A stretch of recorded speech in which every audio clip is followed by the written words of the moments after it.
안녕하세요. 저는 35살의 젊다면 젊은 애기 엄마입니다.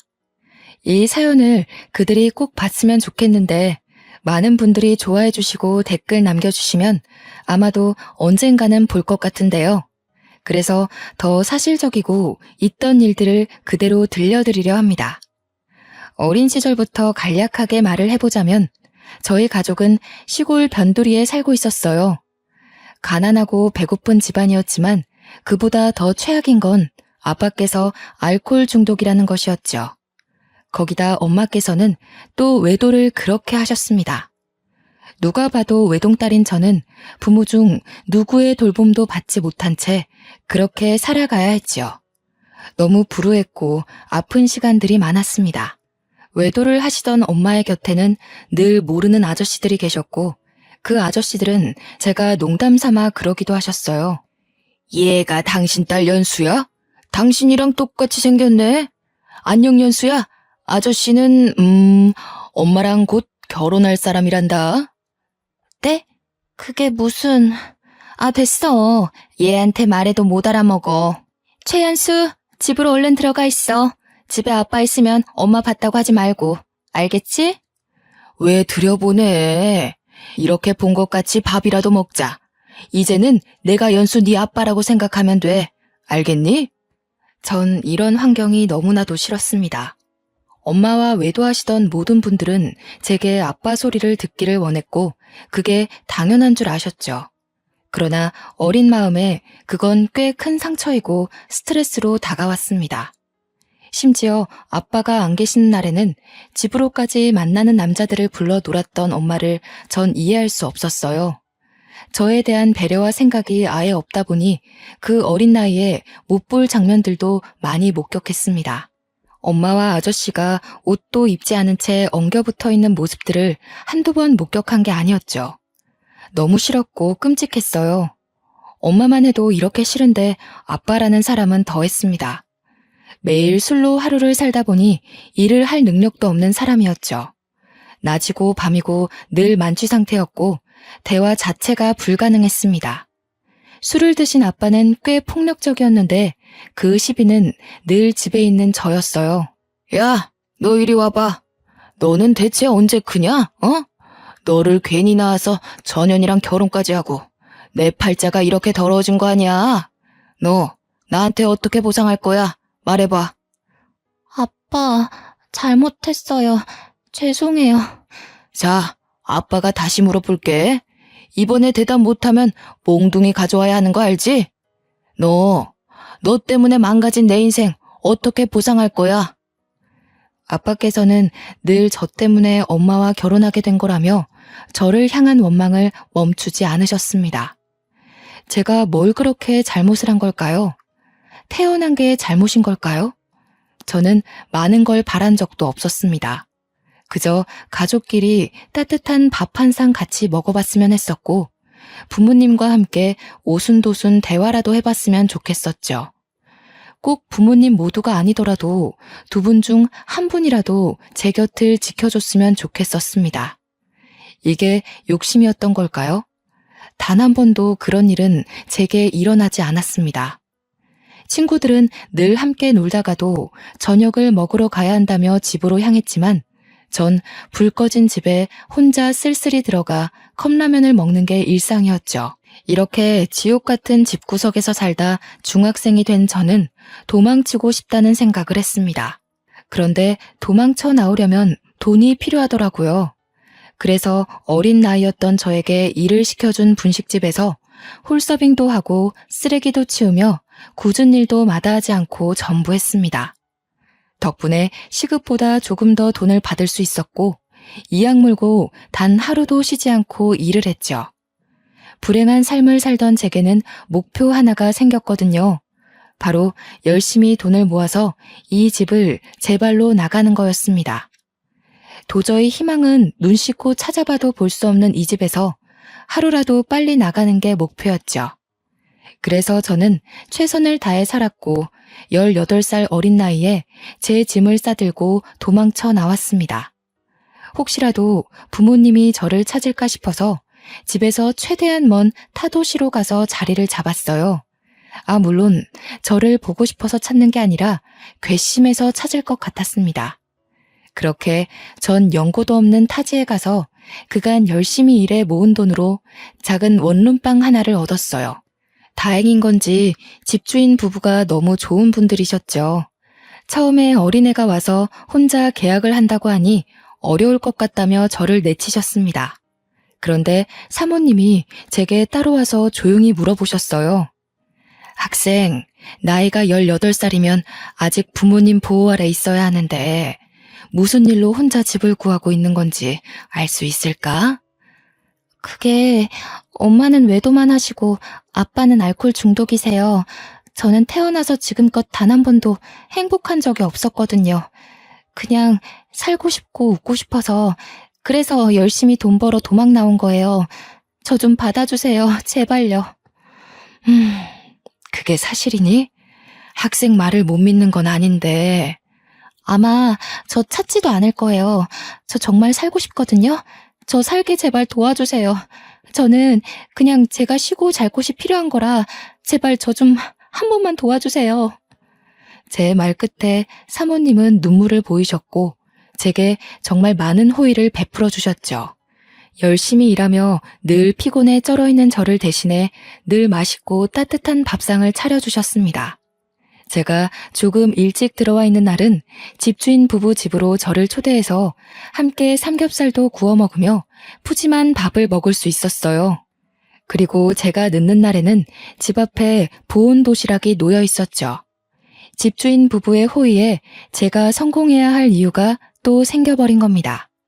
덕분에 제가 웃는 날이 많아졌고 살아야 할 이유를 찾게 되며 참 씩씩하게 하루하루를 보내게 되었거든요.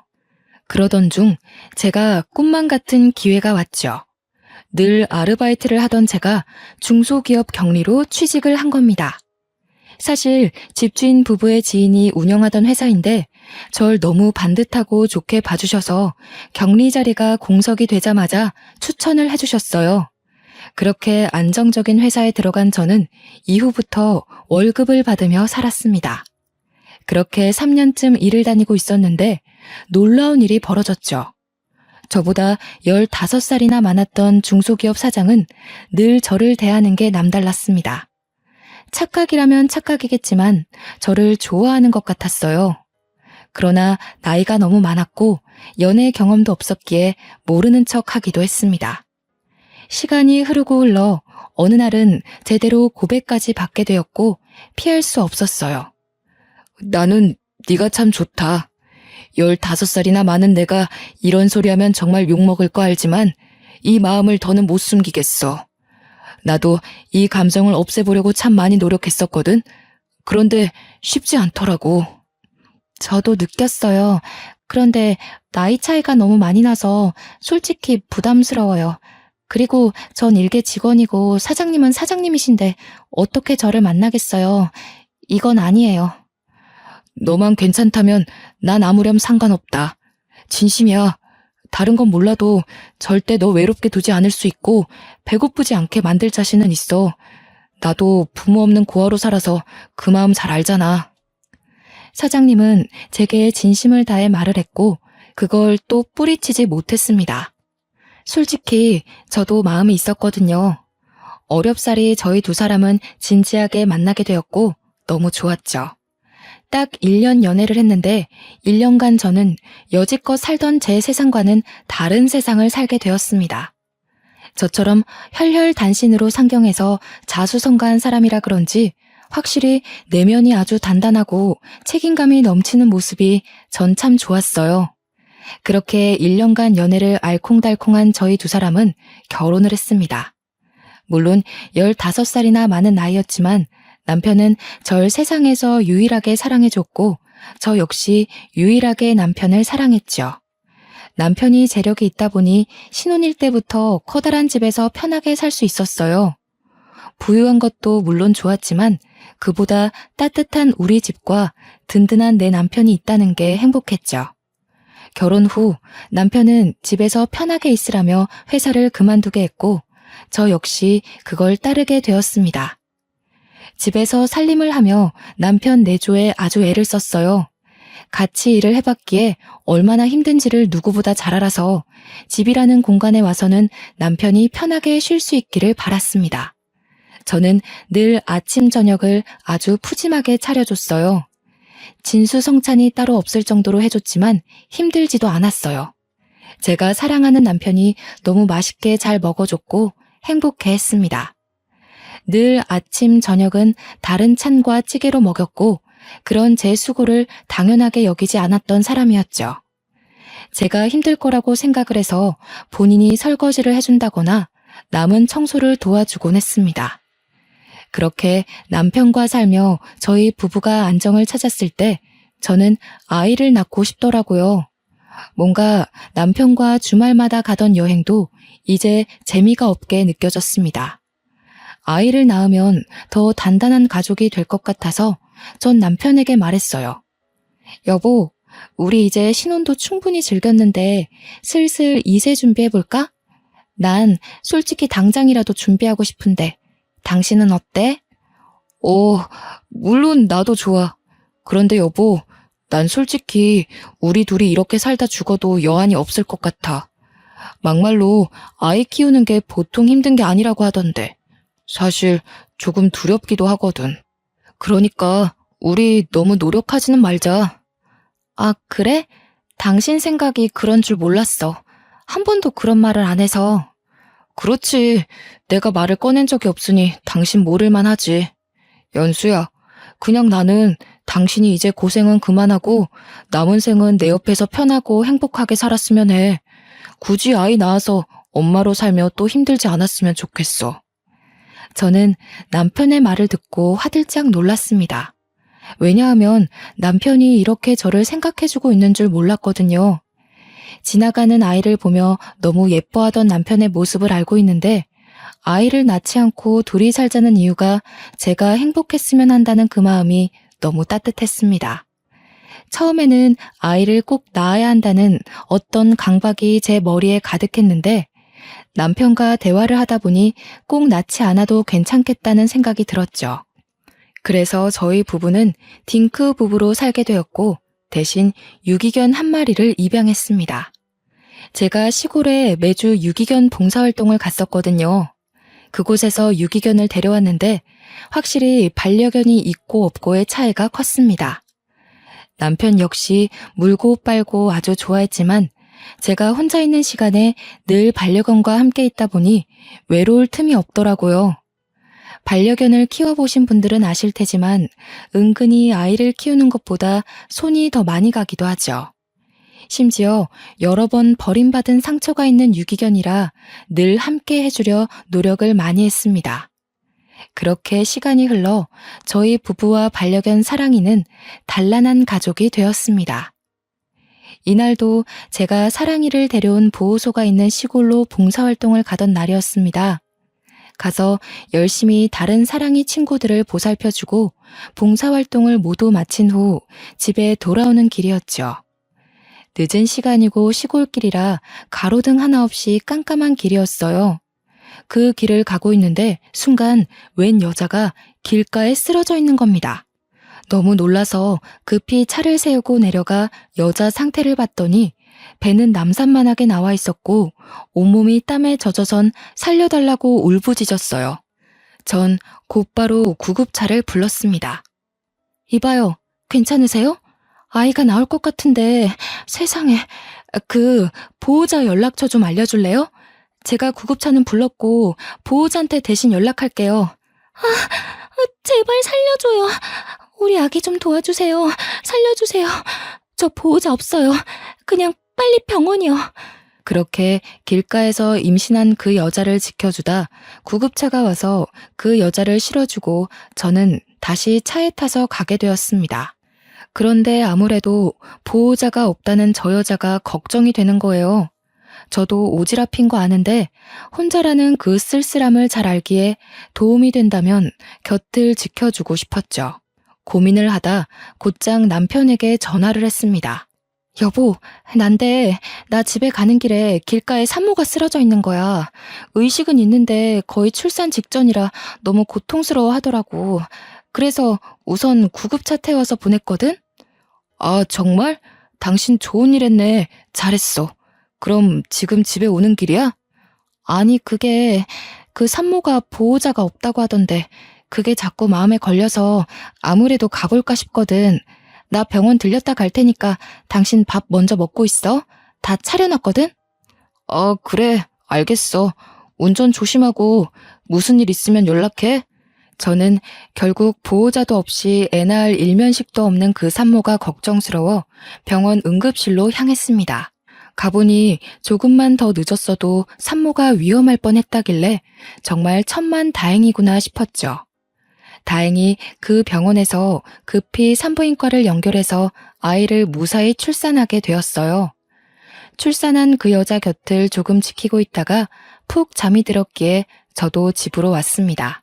집에 와서 남편과 있던 일에 대해 대화를 조금 더 했고 개운하게 씻고 나왔어요. 그런데 병원에서 제게 전화가 오길래 뭔가 싶어서 받았죠. 네, 여보세요?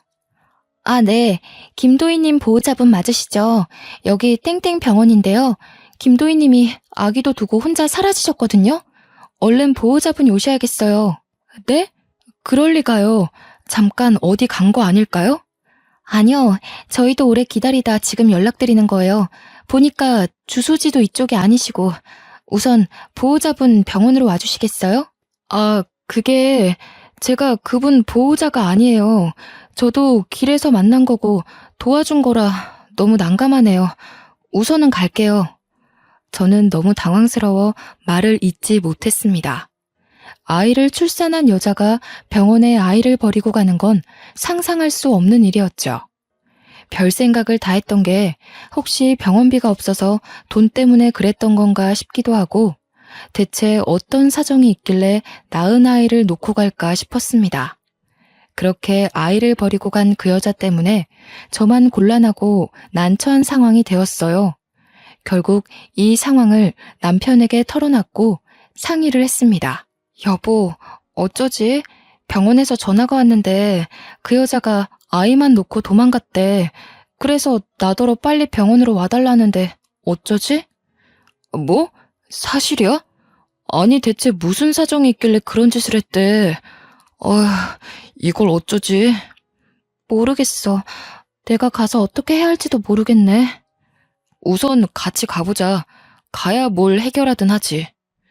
그렇게 전 남편과 상의를 했고 병원으로 갔습니다. 저희가 가는 시간도 꽤 걸렸는데 그때까지도 그 여자는 나타나지 않았고 아이를 버리고 간 걸 확신할 수 있었어요. 뭔가 씁쓸했습니다. 저 작은 아이를 어쩌면 좋을까 싶었죠. 병원 관계자들도 제가 그 여자와 일면식도 없다는 걸 알자 굉장히 난처해 하더군요. 어떻게 할지 고민을 하고 있을 때 남편이 제게 이런 말을 했습니다. 여보, 내가 생각을 해봤는데 저 아이 우리가 입양해서 키울까? 물론 갑작스럽긴 한데 우리 형편의 애를 못 키우는 것도 아니니까 난 괜찮을 것 같거든. 저 작은 생명을 우리가 또 버리는 건 좀 그렇잖아. 어? 당신 진심이야? 난 자신 있는데 어때? 물론 우리 피가 섞이지 않았지만 우리 품으로 오려고 이런 일이 벌어진 거 아닐까 싶네. 전 남편의 말에 정말 감동을 했습니다. 사실 저 작은 아이를 데려가고 싶다는 생각도 했지만 쉬운 일이 아니고 혼자 결정할 수 없기에 말도 못 꺼냈거든요. 그런데 남편이 먼저 말해주니 망설일 필요가 전혀 없었죠. 저희 부부는 엄마에게 버림받은 불쌍한 그 아이를 걷어서 키웠습니다. 피가 섞이지 않았고 남편은 우리 딸을 그렇게 예뻐했어요. 사랑하면 닮는다더니 저희 세 식구는 정말 점점 닮아갔고 누가 봐도 이상하지 않을 가족의 모습이었습니다. 아이가 생기니 집안의 분위기가 눈에 띄게 달라졌고 저희 두 사람 모두 갑작스레 부모가 되었답니다. 어느 순간 남편은 저보다 딸을 더 예뻐하고 좋아해서 제가 귀여운 질투를 할 정도였습니다. 다른 말이 필요 없이 너무 행복했죠. 그 작디 작았던 딸은 건강하게 커서 어느덧 초등학교에 입학할 나이가 되었죠. 이게 또 학부모가 되니까 마음가짐이 달라지더라고요. 언제 이렇게 큰 건가 싶고 마음이 뭉클하면서 찡해졌습니다. 매일 딸내미의 등하교를 제가 책임지고 있었고 이게 또 제 삶의 낙이기도 했죠. 여느 때처럼 딸내미의 학교를 위해 학교로 가고 있었는데 딸이 학교 정문 앞에서 어떤 여자랑 대화 중인 걸 발견했습니다. 그 순간 저도 모르게 너무 놀라서 주차도 제대로 못하고 딸 이름을 부르면서 뛰쳐갔어요. 예지야, 예지야 이리 와, 얼른. 엄마. 어머 예지야, 왜 그래? 왜 울려고 그래? 저 아줌마가 예지한테 뭐라고 했어? 엄마가 예지 엄마 아니야? 뭐라고? 누가 그런 소리를 해? 저 아줌마가 엄마는 예지 엄마 아니라고 계속 말했어. 그래서 내가 맞다고 했는데 아니라고 했어. 울지 마 예지야. 엄마가 예지 엄마 아니면 누구 엄마야. 저 아줌마 이상한 사람이니까 혹시 또 찾아오면 절대 말하지 말고 따라가는 것도 절대 안 돼. 알겠지? 딸아이는 울면서 제게 충격적인 말을 했습니다.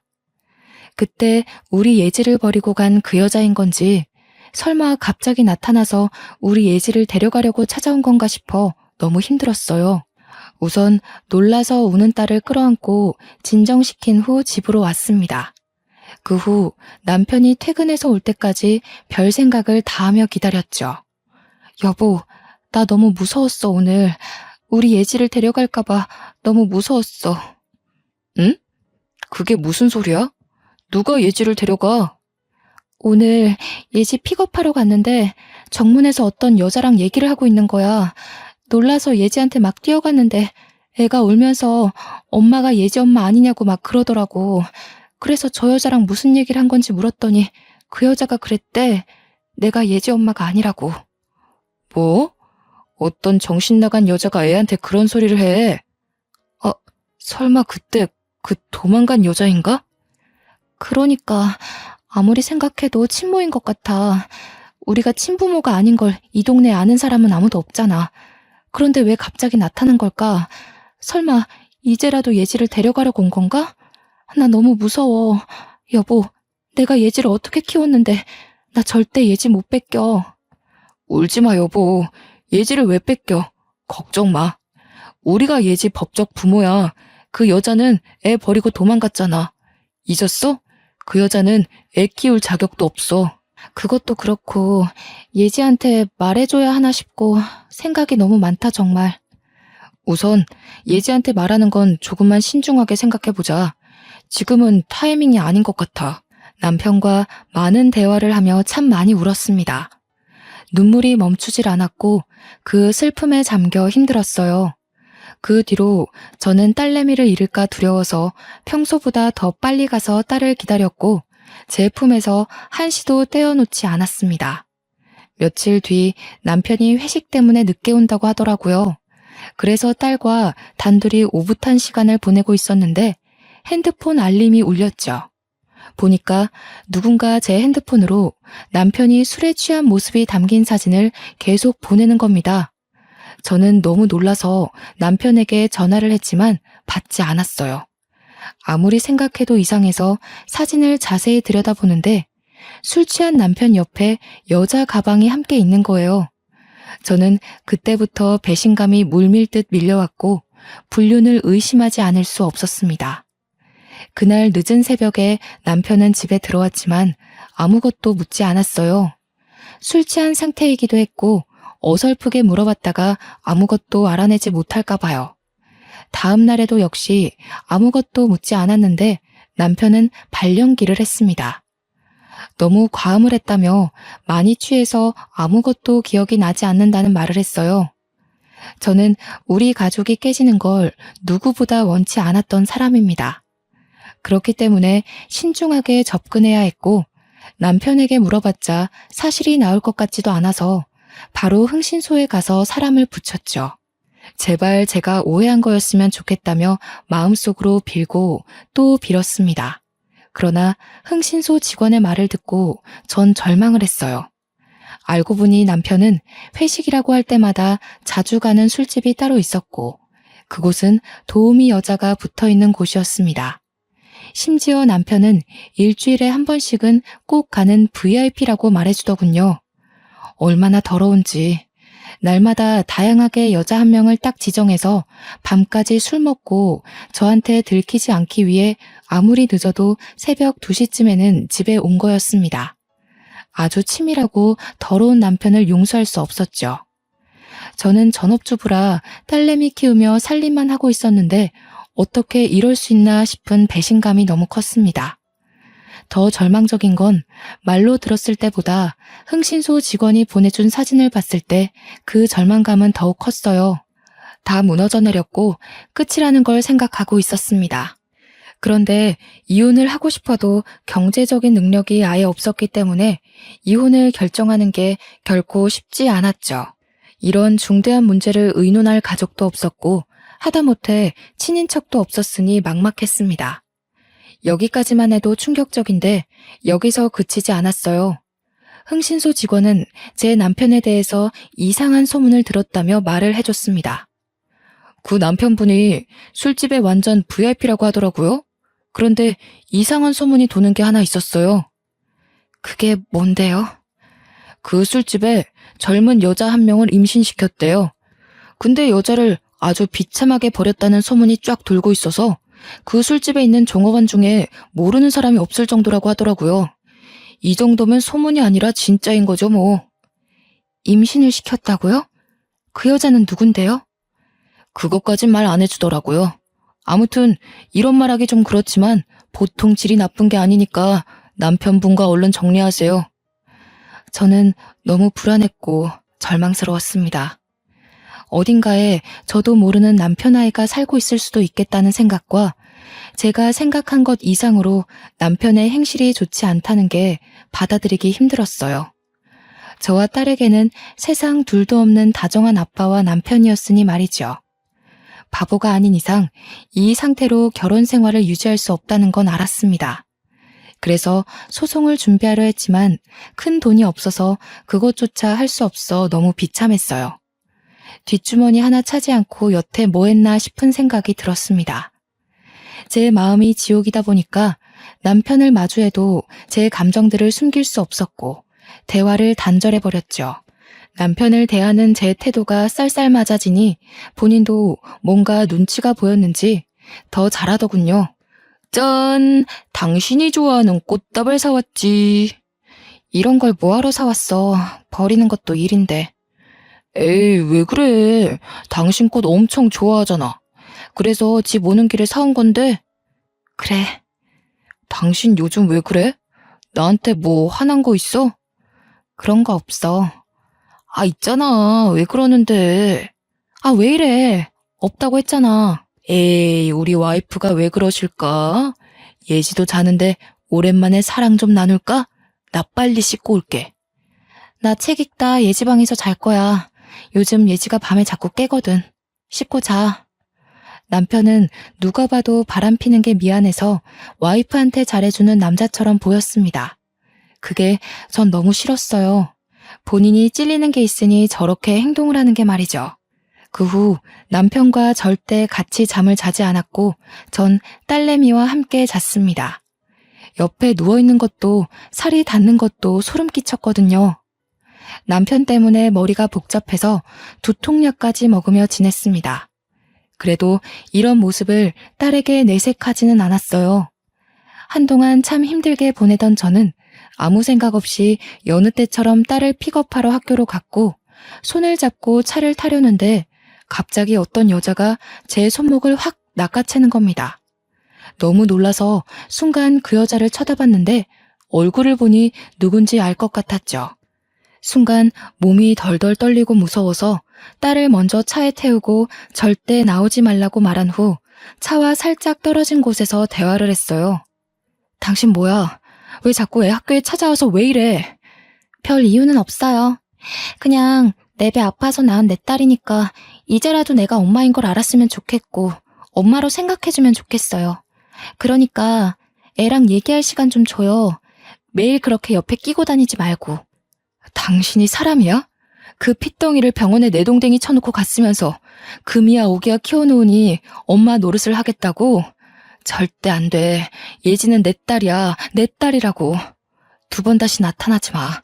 당신 경고야, 이거. 그래, 당신이 금이야 오기야 키운 티가 나서 고맙기는 한데 내 핏줄이잖아요. 내 딸이잖아요.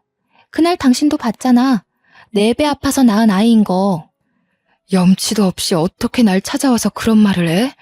그때 우리가 예지 데려와서 안 키웠으면 보육원에서 컸을 거야. 알아?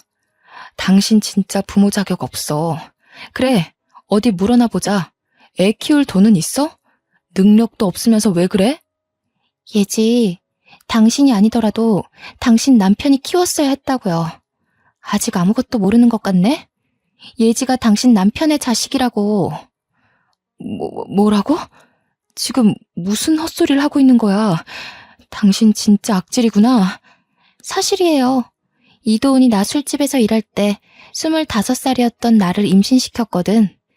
내가 워낙 말라서 배가 나오는 것도 몰랐고 5개월이 넘도록 임신한 줄도 모르고 지냈는데 어느 순간 자꾸 배만 나와서 그때 알았어요. 결국 임신한 거 알고 술집에서 잘리고 돈도 없어서 근근히 편의점 알바나 하면서 살았어요, 저. 무슨 헛소리를 자꾸 하는 거야. 못 믿겠지만 사실이에요. 그렇게 하루하루 겨우 입에 풀칠하며 살았는데 날 임신시킨 당신 남편은 나 몰라라 하는 게 너무 괘씸해서 우리 여사장님이 그쪽 남편한테 책임지라고 대신 말도 했어요. 근데 그 새끼 뭐라 했는 줄 알아요? 술집 여자 주제에 그 애가 내 애인 거 못 믿는다고 딴 남자이면 어쩌냐고 그렇게 말하고선 연락처 바꾸고 도망갔다고요. 저는 이 여자의 말을 듣고 정신을 놓을 뻔했습니다. 내 남편은 알고 보니 2 얼굴을 가진 사람이었고 가장 가까운 저만 몰랐더라고요. 그것도 모르고 10년 넘도록 바보같이 딸을 키워준 제 자신이 너무 한탄스러웠습니다. 그러나 그런 얘기를 들었어도 제 딸은 딸인걸요. 결코 변할 수도 없는 사실이었고 저 역시 딸을 놓을 수 없었죠. 처음부터 지금까지 제 딸인 건 변하지 않는 사실이라고 생각을 했습니다. 심지어 남편은 딸이 본인 핏줄인 것도 모르고 있었어요. 저 여자는 저기서 말을 멈추지 않았고 아주 당돌하게 말했죠. 이런 사실을 알고도 설마 계속 살 건 아니죠? 미안하지만 당장 이혼해줘요. 그땐 돈이 없어 어쩔 수 없어서 딸을 놓고 간 거지만 10년의 세월 동안 하루도 빠짐없이 그리워했어요. 한 번만 품에 안아보고 싶어서 죽을 만큼 괴로웠다고요. 그래, 아무리 생각해도 그런 쓰레기랑 못 살아. 아니, 안 살아. 그런데 조용히 헤어질 수 없거든, 나는? 그럼 내가 이혼해 줄 테니까 그동안 있었던 모든 일을 법정에서 증언해줘. 그 조건이면 내가 이혼할게. 나도 어차피 그 새끼 필요 없고 내 딸만 찾으면 그만이에요. 그러니 도와줄게요. 그렇게 해요. 저는 남편과 도저히 살 수 없다고 판단을 했고 그 여자에게 도움을 청했습니다. 그 여자만큼 확실한 증거는 없으니 말이죠. 그 후 근처 월세방을 구해서 딸과 함께 살았고 남편과는 별거 생활을 시작했어요. 남편은 이런 제 태도에 어리둥절했고 대체 왜 그러냐고 물었습니다. 저는 대꾸해주지 않았고 이혼 소장이 남편에게 날아갈 때까지 침묵했죠. 그리고 드디어 도착한 이혼 소장을 본 남편은 제게 전화로 쌍욕을 했습니다. 물론 전 모든 통화 내용을 녹음했어요. 야, 너 미쳤냐? 지금 나한테 이혼을 하자는 거야? 이런 별 미친 걸 다 보겠네. 야, 남자가 살다 보면 그럴 수도 있지. 뭘 그딴 거 가지고 이혼하네 마네야. 입 다물어. 당신이랑 아무 말도 하고 싶지 않고 그냥 이혼하고 더럽게 살아. 야, 술집 여자 한 번 만난 거 가지고 왜 난리야. 너도 그럼 남자 만나서 한 번 하던가. 내가 봐줄게. 쥐뿔 가진 것도 없는 게 주제넘게 감히 이혼 소리를 하고 있네? 너 죽고 싶냐? 이게 오냐오냐 해주니까 버릇없이 감히 남편한테. 남편은 본인의 화를 이기지 못해 술술 자백을 했고 전 녹음을 했죠. 그 후 길고 길었던 이혼 소송은 1년간 지속되었고 1년 만에 막을 내렸습니다. 놀랍게도 딸아이 양육권은 제가 가지게 되었어요. 친모의 주거 환경이 불안하고 예지가 절대 친모한테 가고 싶지 않다고 증언을 했거든요. 결국 여러 상황적인 면을 봐도 그렇고 딸이 저를 따르기 때문에 제가 키우는 게 맞다고 법원이 판결 내렸어요. 친모가 항소를 할 수 있었지만 돈이 없어서 못하더라고요. 전 혹시라도 친모가 딸을 뺏어갈까봐 아예 이사를 가서 월세살이를 시작했습니다. 위자료로 고작 2천만 원을 받았고 너무 작았죠. 그 괘씸함과 분한 마음에 남편의 회사 안의 직원들한테 부탁해서 소문을 쫙 내고 말았습니다. 그런데 경쟁업체는 이걸 기회라고 생각했는지 전 남편 회사의 기술을 빼내려고 능력 있는 직원들한테 스카우트 제의를 했더라고요. 물론 연봉이 올라가는 조건이니 직원들 10명 이상이 경쟁업체로 이직을 했습니다. 그렇게 경쟁업체는 그 틈에 신제품을 출시했는데 남편 회사에서 출시한 것보다 더 효과 좋은 제품이라 남편 회사는 매출이 급하락했어요. 결국 서서히 망해가고 있던 겁니다. 이런 거 저런 거 신경 쓰지 않고 전 남편에게 양육비를 달라고 했어요. 양육비 줘. 이런 걸로 신경 쓰게 하지 마. 연수야, 나 죽겠다 진짜. 나 진짜 돈이 없어. 너랑 이혼하고 애가 한 명 더 생겼거든?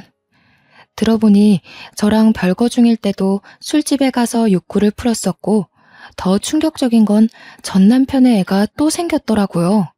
웃긴 게 이번에는 그 술집 여자가 아주 영리하고 대단한 게 전 남편의 지갑을 슬쩍 가져다가 주민등록증에 적혀있는 집 주소를 확인하고는 그 집 앞에 아기를 버려두고 갔다고 합니다. 참 책임감도 없는 여자들이 세상에 너무 많지 않나요? 그럴 거면 낳지를 말라고 말해주고 싶더라고요. 저는 전 남편의 하소연을 들어주지 않았고 칼같이 입금하라고 말을 한 후 끊었습니다. 그 후 2천만 원으로 근처 카페를 창업했어요. 망할까봐 너무 두려웠지만 주부로 10년을 넘게 살아서 그런지 제가 요리 솜씨가 좀 있었습니다. 그래서 디저트 레시피를 인터넷 보고 따라 만들었는데 디저트 수익이 상상 초월했어요.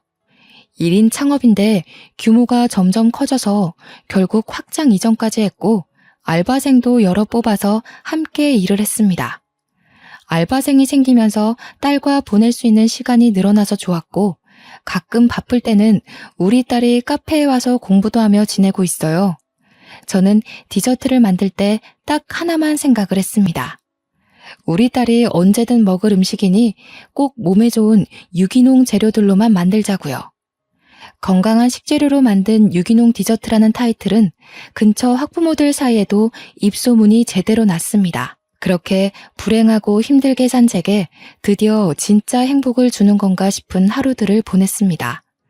심지어 더 대박인 건 지역 맘카페에까지 소문이 제대로 퍼진 거예요. 유기농 재료만 취급하기 때문에 가격대가 꽤 있는데도 타지에 살고 있는 고객님들이 오셨고 제게 택배는 안 하냐는 문의가 쏟아졌습니다. 결국 고심하던 끝에 택배 사업에도 도전을 했죠. 저는 약한데 엄마는 강하니까요. 벌 수 있을 때 벌고 싶었고 적어도 우리 딸에게 모든 걸 해주고 싶은 마음에 이를 악물고 살았어요. 어떻게 보면 디저트만 만들어 파는데도 매출이 어마어마해서 직원을 추가로 더 뽑았습니다. 솔직히 어떻게든 하면 할 수 있었는데 저는 딸과의 시간이 너무 소중했기에 인건비가 더 나가더라도 직원을 충분히 고용했어요. 제가 돈을 넉넉히 버니까 딸에게 해줄 수 있는 것도 많아지고 무엇보다 제 곁에 딸이 있어서 전 너무 행복하더라고요. 친모는 한 달에 한 번씩 주기적으로 연락 와서는 우리 딸 한 번만 만나게 해달라고 애원하는데 딸이 정말 싫어해서 참 난감합니다. 초반에 한두 번 정도는 보여주다가 이제는 연락 와도 그냥 모른 척하고 있어요. 이게 맞는 건지 저게 맞는 건지 솔직히 잘 모르겠지만 딸 의견이 가장 중요하고 절대 강요할 마음도 없습니다. 한 번은 딸한테 물어본 적이 있거든요. 친모를 한두 번 만났을 때 딸이 말도 없고 싫어하는 게 보여서요. 그런데 딸이 이런 말을 했습니다. 엄마는 저 하나로 족하다며 그 사람이 갑자기 잘해주는 게 어색하고 싫다고 하더라고요. 세상에 엄마는 둘일 수 없다는 말을 하는데 가슴이 뭉클한 거 있죠? 언제 이렇게 커서 그런 예쁜 말을 하나 싶었습니다. 저는 크게 바라는 것도 없어요. 그저 딸이 건강하게 지금처럼만 커주길 바라고 욕심을 내보자면 아픈 감정 없이 긍정적인 감정만 갖고 딸이 세상을 살아갔으면 좋겠습니다. 그냥 앞으로도 딸아이와 단둘이지만 이렇게 서로 사랑하며 지내고 싶은 마음뿐이랍니다.